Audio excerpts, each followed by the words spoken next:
ಸಿಂಚನ creations. Hello friends, Karnataka ರಾಜ್ಯದ ವಿಧಾನಸಭೆಯ ಇತಿಹಾಸದಲ್ಲಿ ಇವತ್ತು ಕಪ್ಪು ಚುಕ್ಕೆಯ ದಿನವೆಂದೇ ಹೇಳಬಹುದು. Black day. ಯಾಕೆ ಅಂತೀರಾ? ನೋಡ್ರಿ ಈ ಸ್ಟೋರಿ. ಬಜೆಟ್ ಅಧಿವೇಶನದ ಮೇಲೆ ಇಂದು ಬಜೆಟ್ನ ಅಧಿವೇಶನದ ಕೊನೆಯ ದಿನವಾದ ಇಂದು ಮುಖ್ಯಮಂತ್ರಿಗಳು ಬೆಳಗ್ಗೆ ಉತ್ತರ ನೀಡುವ ಸಂದರ್ಭದಲ್ಲಿ ಬಿಜೆಪಿಯ ಶಾಸಕರು ಹದ್ದು ಮೀರಿದ ವರ್ತನೆ ಮತ್ತು ಅಶಿಸ್ತು ಮತ್ತು ಸ್ಪೀಕರ್ ಪೀಠಕ್ಕೆ ಅವಮಾನ ಮಾಡಿದ ಹಿನ್ನೆಲೆಯಲ್ಲಿ ಇದನ್ನು ಸಹಿಸಿಕೊಳ್ಳಲಾಗದೆ ಸ್ಪೀಕರ್ ಆದಂಥ ಯುಟಿ ಖಾದರ್ ಅವರು 18 ವಿಧಾನಸಭೆಯ ಸದಸ್ಯರನ್ನು 6 ತಿಂಗಳ ಕಾಲ ಅಮಾನತುಗೊಳಿಸಿ ರೂಲಿಂಗ್ ಕೊಟ್ಟಿದ್ದಾರೆ. ಅದರಲ್ಲಿ ದೊಡ್ಡನಗೌಡ ಪಾಟೀಲ್ ಹುಮ್ನಾಬಾದ್, ಅಶ್ವಥ್ ನಾರಾಯಣ, ಎಸ್.ಆರ್. ವಿಶ್ವನಾಥ್, ಭೈರತಿ ಬಸವರಾಜ್, ಎಂ.ಆರ್. ಪಾಟೀಲ್, ಚನ್ನಬಸಪ್ಪ, ಉಮಾನಾಥ ಕೋಟ್ಯನ್, ಸುರೇಶ್ ಗೌಡ, ಶೈಲೇಂದ್ರ ಬೆಲ್ದಾಳೆ, ಶರಣು ಸಲಗರ್, ಸಿ.ಕೆ. ರಾಮಮೂರ್ತಿ, ಎಸ್. ಪಾಲ್ ಸುವರ್ಣ, ಹರೀಶ್ ಬಿ.ಪಿ, ಭರತ್ ಶೆಟ್ಟಿ, ಬಸವರಾಜ್ ಮತ್ತಿಮಠ್, ಧೀರಜ ಮುನ್ರಾಜ್, ಮುನಿರತ್ನ, ಚಂದ್ರು ಲಮಾಣಿ ಈ ಒಂದು 18 ಶಾಸಕರನ್ನು 6 ತಿಂಗಳ ಕಾಲ ಅಮಾನತು ಮಾಡಿ ಯಾವುದೇ ಸದನದ ಸಭೆಗೆ ಹಾಜರಾಗದಂತೆ ರೂಲಿಂಗ್ ಕೊಟ್ಟಿದ್ದಾರೆ. ಈ ಒಂದು ಖಂಡನೆಯನ್ನು ಖಂಡಿಸಿ ಬಿಜೆಪಿಯ ಪ್ರತಿಪಕ್ಷದ ನಾಯಕರಾದ ಅಶೋಕ್ ಮತ್ತು ಬಿಜೆಪಿಯ ರಾಜ್ಯಾಧ್ಯಕ್ಷ ಬಿ.ವೈ. ವಿಜಯೇಂದ್ರ ಅವರ ತಂಡ ರಾಜ್ಯಪಾಲರಿಗೆ ದೂರು ಸಲ್ಲಿಸಿದೆ. ಇದಕ್ಕೂ ಫ್ರೆಂಡ್ಸ್, ಇವತ್ತು ನಡೆದಿದ್ದಾದರೂ ಏನು ವಿಧಾನಸಭೆಯಲ್ಲಿ ಪ್ರತ್ಯಕ್ಷ ಸಾಕ್ಷಿಗಳ ಪ್ರಕಾರ ಮುಖ್ಯಮಂತ್ರಿಗಳು ಉತ್ತರ ಕೊಡುತ್ತಿದ್ದಂಥ ಸಂದರ್ಭದಲ್ಲಿ ವಿರೋಧ ಪಕ್ಷದ ನಾಯಕರಾದ ಆರ್ ಅಶೋಕ್ ರವರು ಮಾತನಾಡಿ, ಕಳೆದ ದಿನ ವಿಧಾನಸಭೆಯಲ್ಲಿ ಶಾಸಕರಾದಂತಹ ಬಸವನಗೌಡ ಪಾಟೀಲ್ ಯತ್ನಾಳ್ರವರು ಹಚ್ಚಿಸಿದ ಕಿಚ್ಚು ಇಂದು ಈ ಮಟ್ಟಕ್ಕೆ 18 ಶಾಸಕರನ್ನು ಅಮಾನತುಗೊಳಿಸುವ ಹೊಸ ಇತಿಹಾಸ ನಿರ್ಮಾಣವಾಗಿದೆ ಎಂದು ಹೇಳಬಹುದು.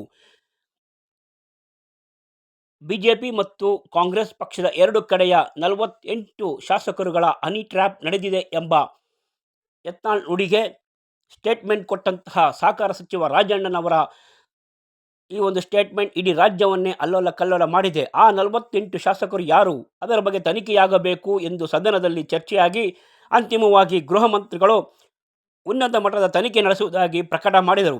ಈ ಪ್ರಕಟ ಮಾಡಿದ ಹಿನ್ನೆಲೆಯಲ್ಲಿ ದೊಡ್ಡ ರಾಜಕೀಯ ಒಂದು ಆಟವೇ ನಡೆದಿತ್ತು. ಅದು ಏನು ಅಂತೀರಾ? ಬಿಜೆಪಿಯ ಈ ಒಂದು ಹೋರಾಟದಲ್ಲಿ ಸ್ಪೀಕರ್ ಕುಳಿತುಕೊಳ್ಳುವ ಆಸನದ ಮುಂದೆ ಪೇಪರ್ಗಳನ್ನು ಕಟ್ಟು ಮಾಡಿ ಅವರ ಮುಖಕ್ಕೆ ಎಸೆಯುವುದು ಮತ್ತು ಬಜೆಟ್ ಪ್ರತಿಗಳನ್ನು ಹರಿದು ಹಾಕುವ ಒಂದು ಈ ಸಂಪ್ರದಾಯ ಇಂದು ನಡೆಯಿತು. ಈ ಸಂಪ್ರದಾಯವನ್ನು ಸಹಿಸಿದ ಕಾಂಗ್ರೆಸ್ ಪಕ್ಷದ ಕಾನೂನು ಸಚಿವ ಎಚ್ ಕೆ ಪಾಟೀಲ್ ಸದನದಲ್ಲಿ ಮಾತನಾಡಿ ಇವರನ್ನು ಅಮಾನತುಗೊಳಿಸಬೇಕೆಂದು ಸ್ಪೀಕರ್ಗೆ ಮನವಿ ಮಾಡಿದರು. ಕಾನೂನು ಸಚಿವ ಎಚ್ ಕೆ ಪಾಟೀಲ್ರವರ ಮನವಿಯನ್ನು ಸ್ವೀಕರಿಸಿದ ಯುಟಿ ಖಾದರ್ ಅಶಿಸ್ತು ವರ್ತನೆ ಮತ್ತು ಸಂಯಮ ಕಳೆದುಕೊಂಡಂತಹ ಬಿಜೆಪಿ 18 ಶಾಸಕರನ್ನು ಅಮಾನತು 6 ತಿಂಗಳ ಕಾಲ ಮಾಡಿ ಆದೇಶ ಹೊರಡಿಸಿದರು. ಈ ಆದೇಶದ ಹಿನ್ನೆಲೆಯಲ್ಲಿ ಸದನವನ್ನು 10 ನಿಮಿಷಗಳ ಕಾಲ ಮುಂದೂಡಿದರು.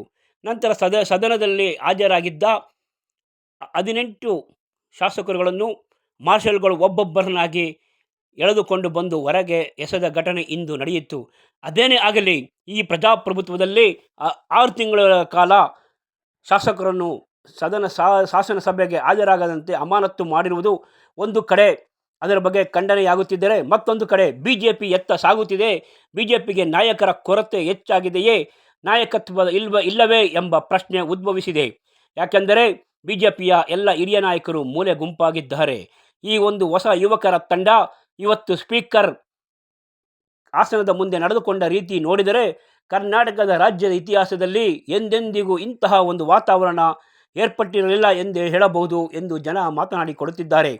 ಅದೇನೇ ಆಗಲಿ ಫ್ರೆಂಡ್ಸ್, ನಾವು ಗೆಲ್ಲಿಸಿ ಶಾಸನಸಭೆಗೆ ಕಳಿಸಿಕೊಟ್ಟ ಶಾಸಕರ ವರ್ತನೆಯನ್ನು ಕಂಡು ಸಾರ್ವಜನಿಕರು ಬಹಳ ತಲೆ ತಗ್ಗಿಸುವಂತಾಗಿದೆ. ಇಂಥ ಒಂದು ಸಾಂಸ್ಕೃತಿಕ ಒಂದು ಧಾರ್ಮಿಕ ಹಿನ್ನೆಲೆಯುಳ್ಳ ಈ ನಮ್ಮ ರಾಜ್ಯದಲ್ಲಿ ಇವತ್ತಿನ ದಿನ ನಡೆರತಕ್ಕಂಥ ಈ ಒಂದು ಘಟನೆ ಕರ್ನಾಟಕ ರಾಜ್ಯದ ವಿಧಾನಸಭೆಯ ಅಧಿವೇಶನ ಇತಿಹಾಸದಲ್ಲೇ ಕಪ್ಪು ಚುಕ್ಕೆ ಎಂದು ಹೇಳಬಹುದು. ನಮಸ್ಕಾರ.